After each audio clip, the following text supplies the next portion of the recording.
What's good, everybody? Welcome to Hulu. Thank you for clicking that thumbnail. My name is Corey, and today we're going to be talking about Paradise on Hulu.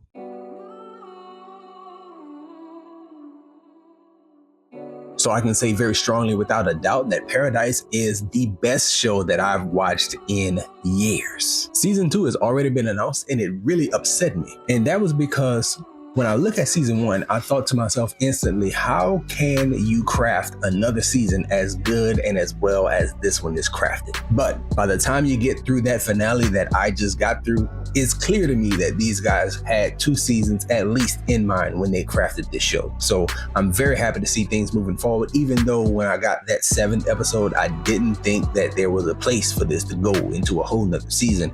But obviously these writers had great plans laid. Let's talk about what makes this season so great. The word that I want to use is craftsmanship, because this is a very well crafted show, and I'm going to use 3 points to make my point. First one being about recontextualization. Each episode is crafted in a way that when you watch the next episode, it totally recontextualizes what you saw in the previous episode or episodes. I don't think people realize how hard it is to shoot one scene one time from multiple different angles, and that scene be written so well and shot so well, and then edit that scene down to where you can revisit that same scene at least 3 different times and come up with something new to show or reveal about the show each time you revisit a scene. It's incredible. One example I want to point to here is the first time we see Xavier meet Cal. Just based off that first interaction, we're led to believe that Cal is a lighthearted trickster and he messes with people, and he's not really a person that's truly fit for office, but he kind of finessed his way in there with charm.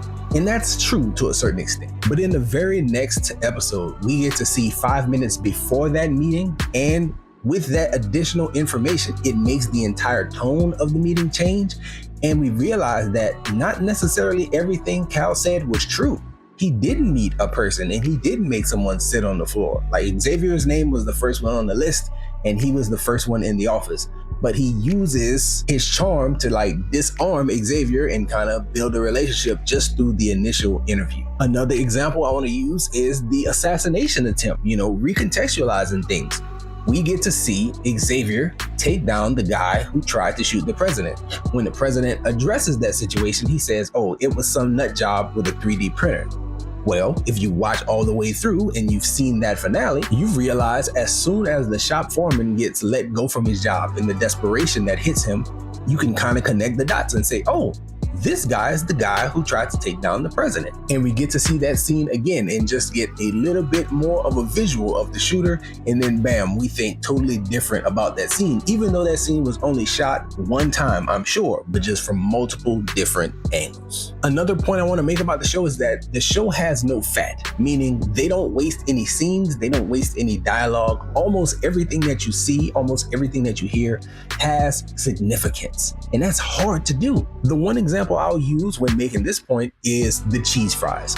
In episode 3, I believe, they talk about the cheese fries, and Xavier and the doctor, the psychologist lady, they sit down and they have cheese fries, and it's something that kind of comes up. They talk about what it's made of. They talk about why this one tastes different from that one, and it seems like something that can be thrown away. Again, that's in episode 3. Fast forward to the final episode, and we get to see how those cheese fries actually put the nail in the coffin for the assassination of the president investigation. We got to see everything get tied together in cheese fries, something that feels so insignificant and felt like a very small deal, like in episode 3. Now, huge deal, very important in episode 8. Great craftsmanship on display right there. Third point is about the well-crafted characters that we see. A little bit of deviation. If you watch these episodes, you'll notice that every episode, for the most part, ends with a really creepy rendition of a song. And that song is usually referenced in the episode at some point. And how are they able to do that? Well, they do that with a meticulously crafted presidential candidate or presidential character, Cal. He is a musicaholic, and he sings and he references songs throughout the episodes. And you get one version of the song during a lighthearted moment in the episode. And then later in each episode, when you're getting major reveals about who a character truly is or the nature of a person and who that person really is, we get a really creepy rendition of that song. And I think that's just genius that y'all baked in a way to use music in different versions of the same song. Y'all did that by making a character who is a musicaholic, and that's just really, really smart writing. And they even did it leading into season 2. So it's my second example about well-crafted characters. We got the lines about Xavier being a pilot or plane fanatic. And we got the relationship with him and his dad. His dad was a pilot, and Xavier can fly, but he failed his eye exam, but he can still fly. And that stuff felt like throwaway knowledge in the episodes that it came up. But you fast forward 3 or 4 episodes and you get to this finale, and you think to yourself, how is he going to make it to his wife if she's in Atlanta and they're using shortwave radios to connect in different places across the country? And then you remember they've been to a hangar with airplanes that were just left there when everybody arrived at the underground city. And oh wow, they wrote in the fact that he's a pilot. He's from a line of pilots.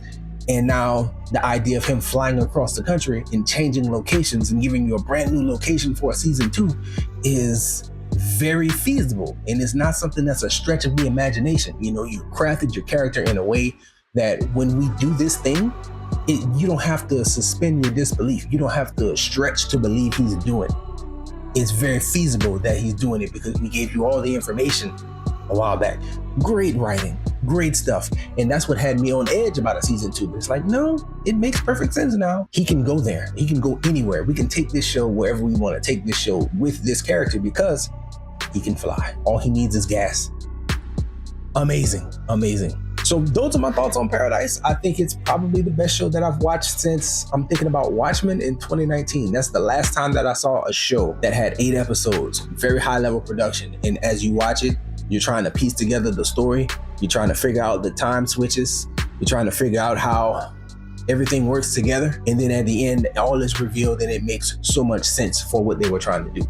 I feel the same way about this one, but even more so with the music stuff, with the flight that carries you from one season into another season. It put together so well. Excellent craftsmanship on display. Let me know your thoughts about Paradise in the comment section if you choose to do so. I thank you so much if you've watched thus far. And that's all I got for this one, y'all. Enjoy yourself, guard your heart, and go watch something.